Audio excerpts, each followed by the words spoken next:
All right, welcome back, guys. It's Arrow. Today, I want to talk to you about a bunch of potentially underused and overlooked uniques that are going to be incredibly powerful in the next patch. Make sure you stay till the end because I'm going to be showing off a unique that I will be using in my build. So let me start by saying that uniques across the board are getting buffed, and it wasn't in the patch notes. Double corrupting is going to be a major feature of this league, and it is simply just easier to corrupt uniques than it is to corrupt items that you've spent time crafting. So the way that double corrupting works is you take an already corrupted item, so it can have an extra socket or an implicit, and you take it into the locus of corruption. There is a 50-50 chance that it will either be deleted or it'll get an additional implicit. So you could say that on average, getting an additional implicit is twice the cost of whatever the originally corrupted item is that you want. But even further from there, you're going to be able to target specific corruptions on items that work for your build. So expect unique prices to be a little bit higher this league. All right, let's start with a very, very cool item from PoE 1, the Whispering Ice. This staff gives you two skills at base. One is an aura that kind of chills the enemies around you, and the second is called Ice Storm. Ice Storm is a skill that calls down icicles from the sky, and you can empower these icicles by chilling and freezing enemies. You'll use some sort of main skill to enable the fairly strong empowered bolts. So we'll get to the buffs to the item itself, but it's also been buffed by the increases to limit that are now on Stormweaver. One of the biggest downsides of Whispering Ice is that it was limited to 3 storms, but you're going to be able to get significantly more on the new Stormweaver. So what did they do to Whispering Ice? Well, they gave it up to 7 gem levels, which can be corrupted to be even higher. They did technically lower the ceiling of this item by lowering how much value you get out of intelligence scaling, but the 2 buffs were major. Now you're not only going to be able to get 7 or more gem levels, but they have doubled the amount of exposure that the item gives. The line reads, inflicts elemental exposure on hit, lowering total elemental resistance by up to 60%. This can be further scaled by percent changes on the tree and is going to be insanely valuable as an offhand for basically any build that wants to do elemental damage and can afford the intelligence requirements. I see very little reason that this item won't be used on many builds,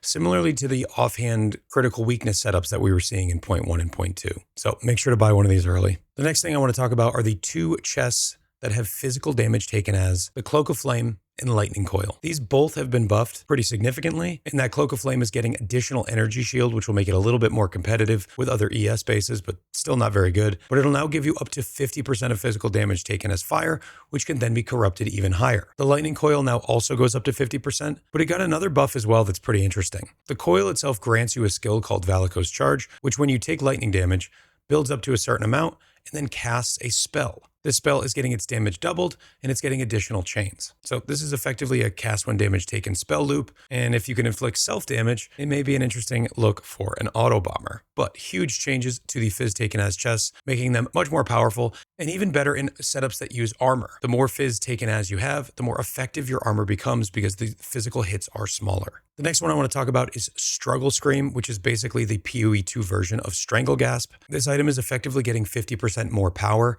in that it is going from 2 to 3 additional instilled modifiers. So the item is basically the implicit plus 4 mods that you can instill on. This is definitely an endgame option, as instilling can be pretty expensive, but this is going to be a build enabling unique for a build that needs notables that are all over the tree and you can't necessarily path to them. Think charge stacking, think maybe maximum life. But either way, going from 2 to 3 is a huge power boost. I expect to see a lot of use for this, and I expect it to be pretty expensive. So the next 2 items are items that are going to be featured in my League Starter. Well, potentially, definitely the second one. If you want to know what my League Starter is, make sure you subscribe to the channel so that you'll be alerted when my video drops, which will probably be tomorrow. Also, make sure you stop by my Twitch, twitch.tv/AER0__. Drop that Twitch Prime, or just come and say hi. So these last 2 items are possibly going to see use on my League Starter. The first one, I'm not 100% sure on. I might need the glove slot for something else, but let's talk about Sine Aequo. Sure I'm saying that correctly. So this skill is getting buffed in a couple of ways. It is getting its base stats increased, which will make it about twice as much as what's currently on there, and it's getting its downside turned into an upside. This is a massive change. So let's talk about how the item works.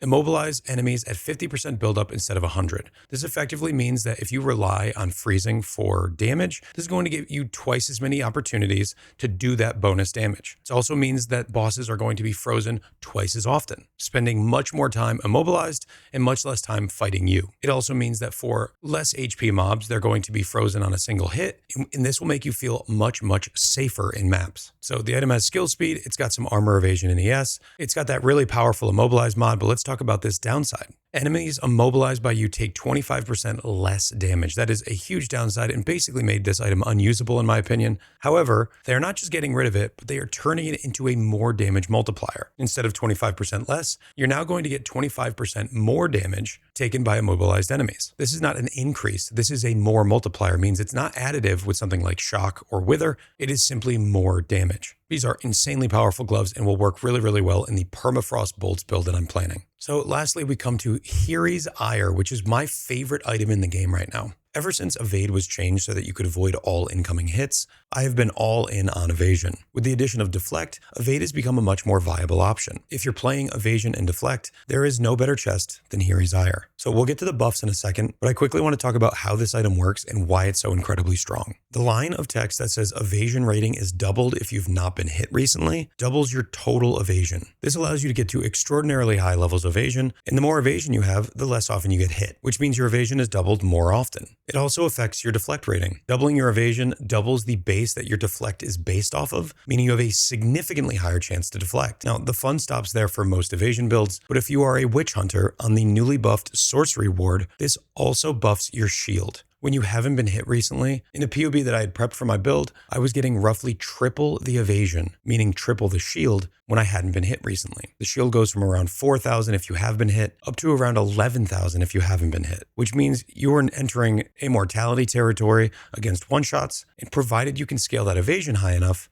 you're not going to be getting hit very often. So on top of this incredibly powerful mechanic for any evade and deflect build, and even more powerful for the new witch hunter, Hyrri's Ire got buffed. Its chill duration, which doesn't really have a use case, got removed in favor of freeze duration. Freeze duration is an incredibly powerful stat that makes it easier to freeze enemies. The higher your freeze duration, the lower the requirement of a hit in order to freeze them. This is a very sought after mod and is pretty challenging to get in large amounts, so 30% is very valuable. But also the cold damage to attacks got changed and is no longer just a small attack roll. It is now generic damage as extra cold. These are huge offensive and defensive buffs already to this item, but the most important line is yet to come. The evasion rating percentage on this item is getting significantly increased. You can now get around twice the amount of flat evasion on the chest that you could before. Given that the chest is such an important slot due to the bestial skin notable on the tree, as well as being the largest source of flat evasion that you have, this buff is insanely strong. It is my opinion that this is the strongest evasion item in the game and should be fitted into every single evasion build that can use it. I use this item on multiple builds already, and I already believed it was an incredibly underrated item. With a triple buff, I believe is one of the best items in the game. And unfortunately, I think that makes it pretty expensive. So again, if you're looking to buy one of these, buy it early. So that is going to be it for me. Thank you for watching. I hope you stop by my Twitch, twitch.tv/AER0__. Make sure you like, comment, subscribe down below because I've got more content coming. League starter video hopefully tomorrow, and then we've got launch on Friday. Thank you so much for hanging. I appreciate you all. And as always, take care.